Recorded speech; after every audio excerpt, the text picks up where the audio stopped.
Hey guys, I'm continuing my trend of being super late to talk about major albums with Morgan Wallen's One Thing at a Time. Although it doesn't help that one listen through this album is 36 songs and nearly 2 hours long. Know how goodbye sounds when it's better down till I go. I don't know about you, but I don't usually have 2 hours to listen through an album. But I did it anyway, and since it's dropped, I've listened through a few more times to get a really good feel for the album. So I'm going to hop around the record with the briefest review of each song that I can manage, so that you can hop around to the songs that stand out to you. I'll also throw a red, yellow, or green light in the top of the video for my personal opinion on each song. Starting off with Born with a Beer in My Hand. Like a lot of the album, it dives into Morgan's struggle with addiction and alcoholism. He says he'll try to quit, but drinking is kind of in his nature, a good choice for the opener. Last Night is a forgettable lyric about a drunken hookup, but sonically it's addicting, especially with Morgan's delivery. Oh baby, last night we let the liquor talk. I can't remember. If you've made it to this video, you've probably already heard it, but there's a reason it blew up when it was pre-released. I'm not the biggest fan of everything I love. Weirdly, I love the lyrics, but the chorus just doesn't hit for me. It's very country, and the lyrics and the verses are solid, so I still do go back to it from time to time, but the chorus just kills the momentum for me. I personally tend to shy away from both religious songs and drinking songs. Man Made a Bar is both, but somehow it just works for me. The songwriting isn't anything amazing, but it does the trick, and the two powerhouse voices of Morgan Wallen and Eric Church just bring it home. I don't love Devil Don't Know, but it is interesting. Morgan's delivery sways in a way that makes it feel like you're there drunk on a bar stool with him. I'm not the biggest fan, but if you're into sad, drink her away songs, this is a good one. One Thing at a Time, on the other hand, absolutely does hit the spot for me. It's an interesting take on Morgan's struggle with vices and how they affect his relationships. And while it isn't the most complicated lyric ever, on an album full of this internal conflict, the title track stands out in a really good way. 98 Braves is one of the most interesting lyrics of the album. The concept is comparing a failed relationship to the disappointment of the 1998 Atlanta Braves. I love the concept, but personally I find it too obscure in some ways while being too on the nose in others. But the line about neither ending with a ring on a hand is absolute gold. Just like that season, girl, you and me didn't end with a ring on a hand. Ain't That Some is where the album comes to a screeching halt for me. When I go back to listen through the album, I generally listen straight through until I get to this song. It's a little too hick-hop for my taste, and the lyrics are just a redneck checklist. If that's what you're into, this might be a good song, but it's not for me. I Wrote the Book is exactly the form of religious song that I'm not a fan of. The idea is he wrote the book on a lot of country things, but he didn't write the Bible. Again, if that's what you're into, Morgan's delivery is always solid, but it's not for me. Conceptually, Tennessee Numbers is almost like an alternate version of Blake Shelton's Austin. And while Austin is one of my favorite songs of all time, Tennessee Numbers just feels a bit samey to me. I want to love it, and it's not a bad song, I just never find myself going back to it. The opposite perspective on a breakup is Hope That's True. It sounds nice, and the delivery is always solid, but it gets a green for me because of the pure snarkiness of the chorus. When you say that I ain't ever gonna find nobody just like you, I hope that's true. To be honest, Whiskey Friends just kind of feels forgettable to me. The lyrics are interesting enough with his whiskey friends being drinks at a bar, it just doesn't stick in my head, and to be honest, Me and All Your Reasons is just a better version of this song. I don't have much to say about Sunrise. It's a trap beat that I'm not a fan of, and the lyrics feel dime a dozen. You're my sunrise, you keep coming up. You're in every conversation, every smoky situation. If Sunrise is your favorite song on this album, you probably won't agree with a lot of my takes. I'm not sure if this is a hot take, but Keith Whitley is a skip for me on this album. I'm not the biggest fan of songs that just try to cram in as many references as possible, and this one just feels forced. If you're a big Keith Whitley fan, I can see the nostalgia carrying the song for you, but not for me. If you've seen other videos on this channel, you know I'm a huge Hardy fan, which is why it kills me how much I don't like In the Bible featuring Hardy. Not only is it a religious song, but the lyrics just feel boring, which is something I almost never feel from a project with Hardy's name on it. You Proof was one of the first songs released ahead of the album, and I think it's a good song. One of the higher tempo songs of the album, but not offensively so. The lyrics are just longing for something strong enough to get a girl off his mind, but the tailspin pacing of the song just feel right for the desperation of the lyrics. Put them up till they shutting them down, yeah. You never ain't out around, yeah. Don't matter what time, what town, I can't get you gone. Maybe my favorite song released ahead of the album is Thought You Should Know. It's a slower song where Morgan takes a step back to call his mom, check in, and thank her for all her support along the way. With the underlying themes of hopelessness and his struggle with addiction throughout the album, Thought You Should Know is a beacon of hope and light. And then after the thoughtfulness of Thought You Should Know, you get a complete 180 into F1 50-50.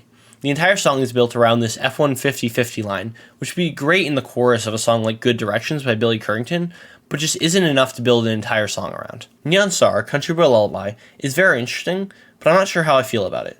The melody is to the tune of Twinkle Twinkle Little Star, but I almost wish they leaned more into the lullaby of it. Sitting here wishing on a neon star, up there hanging from behind the bar. The snap track is a bit overpowering, and the lyrics aren't anything super special, but it definitely could have been something, and it is one that I keep being drawn back to. I Deserve a Drink is an interesting lyric, as Morgan struggles against his better judgment, and compares a girl to the temptation of alcohol. The lyrics are decent, and the concept is interesting enough, but the only value for me on the album is to drive home the deeper themes. My problem with Wine into Water is that I was expecting a different song. I was expecting a religious song where he asked Jesus to turn his wine into water, sort of like a first-person version of Maddie and Tay's Water in His Wine Glass. But instead, the song is just an apology for a breakup. And while I tend to shy away from religious songs, I think given the context of the album, the former would have been much more interesting. I love Me and All Your Reasons from a lyrical perspective. As a major theme of the album, it explores how Morgan's struggle with alcohol and other vices is straining his relationships. But similar to One Thing at a Time, he explains the dilemma of needing those vices to get over their lost relationship. The similarities work really well for the album, while still feeling unique and different. Tennessee Fan is essentially the opposite perspective of Tennessee Orange by Megan Moroney, and it's been heavily hinted that Morgan and Megan wrote the songs about each other. In Morgan's version, he meets a girl at a football game, and through their relationship converts her to be a Tennessee fan. It's a great song, the only problem I have is that I like Megan's version better. Money on Me scratches my self-deprecation itch in a clever way, and keeps piling on to Morgan's struggle with vices. Plus, I like how the production backs off and just lets Morgan's voice and the guitar shine. Honestly, I wouldn't put my money on me. And for the exact opposite concept, Thinking About Me is almost too cocky for my taste, as he asks the girl if she's thinking about him while she's with another guy. The sound is catchy, but just not for me. Songs that glorify cheating always intrigue me, because despite the fact that most people disagree with the message, it's interesting to see how the artist sways the perspective to paint the cheater as the good guy. Single Than She Was is a good example of this, and the sound is really good too. Days That End in Y has my favorite line of the album.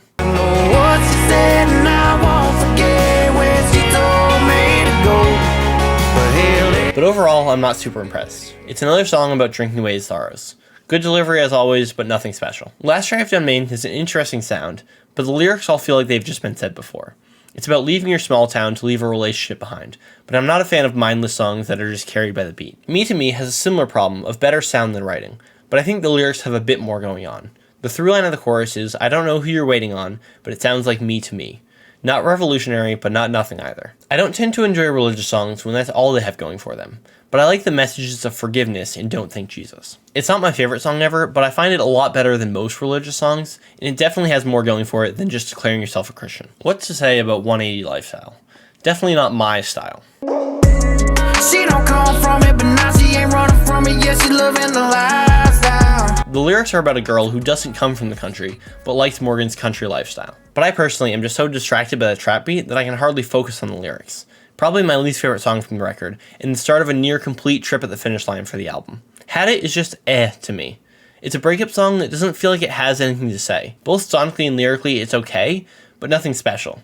I just want something to happen. Similar to F-150-50, it feels like this title line should just be part of another song. Lyrically, Cowgirls has a similar problem. Not much going on, just praising cowgirls, bringing together the worst parts of bro country and boyfriend country. Sonically, I at least respect that it takes a much bigger swing, but the over-the-top trap beat is just too much for me. Good Girl Gone Missing is another forgettable song to me. The lyrics just repeat one good thing, one bad thing right after each other, and once again, not enough going on sonically to make up for it. Outlook is a big improvement for me because at least Morgan's back to sing about his own life. That being said, it's still a bit too religious for me and still not enough substance. I may have ranked it lower if it didn't come on the back of a stretch of songs that I'm not a fan of. But to really pull the album back up is the closer and my favorite song, Dying Man. If you haven't been able to listen all the way through the album, it ends on a very strong note. And gave one good reason to live to a set on dying man. True to the themes of the album, he continues to struggle with his vices. But in this case, it's a self-reflective song, in which he acknowledges that previously he didn't care about any of the consequences, but now he feels he has something greater than himself to live for. The song is written around a girl being his reason to live, but Morgan has confirmed in interviews that it was written for his young son.